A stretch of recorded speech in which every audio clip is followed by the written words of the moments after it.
আসসালামু আলাইকুম। তো এটা হচ্ছে আন্তনগর তিস্তা এক্সপ্রেস। তো এখন আমি আছি জামালপুর রেলওয়ে স্টেশনে। তো তিস্তা এক্সপ্রেস থেকে আমরা একটা খাবারের বক্স কিনলাম, দেখবো যে এই বক্সের ভিতরে কী কী খাবার রয়েছে আর এই বক্সের মূল্যটা কত। তো চলুন আমরা আনবক্সিং করি খাবারের বক্স। আর মূলত এটা হচ্ছে লাঞ্চ বক্স। তারা আমাদের জানালো যে এই বক্সের ভিতরে নাকি কয়েকটি আইটেমের খাবার দিয়ে থাকে তারা।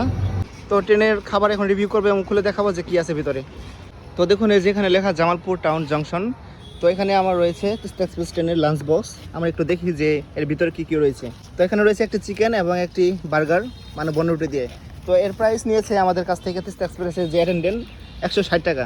তো এই খাবারের দাম কিন্তু সর্বোচ্চ 70 থেকে 80 টাকা হওয়ার কথা, আর এই খাবারের তারা 160 টাকা দাম নিয়েছে। তাহলে বুঝুন যে ট্রেনের যারা অ্যাটেন্ডেন্ট তারা কতটা ঠকবাজ। না হয় এই খাবার কেউ 160 টাকা দিয়ে কিনে খাবে।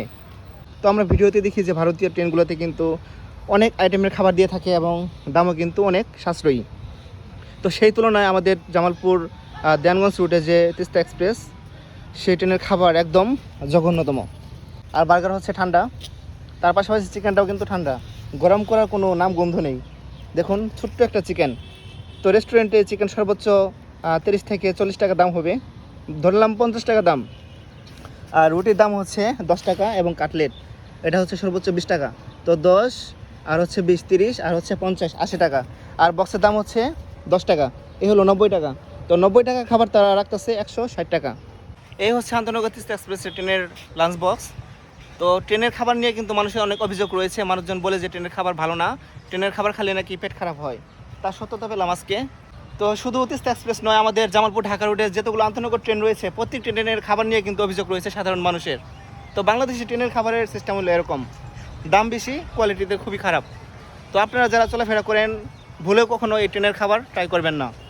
তো চিকেনের সাইজ কিন্তু খুবই ছোটো, আর এটা হচ্ছে ঠান্ডা চিকেন, হয়তো কালকে রাতে তৈরি করছিল।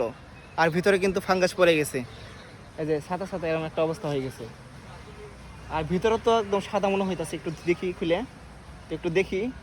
তো দেখুন ভিতরে কিন্তু পুরোপুরিভাবে সিদ্ধ হয় নাই, একদম কাঁচা কাঁচা অবস্থায় এই চিকেনটা রয়েছে।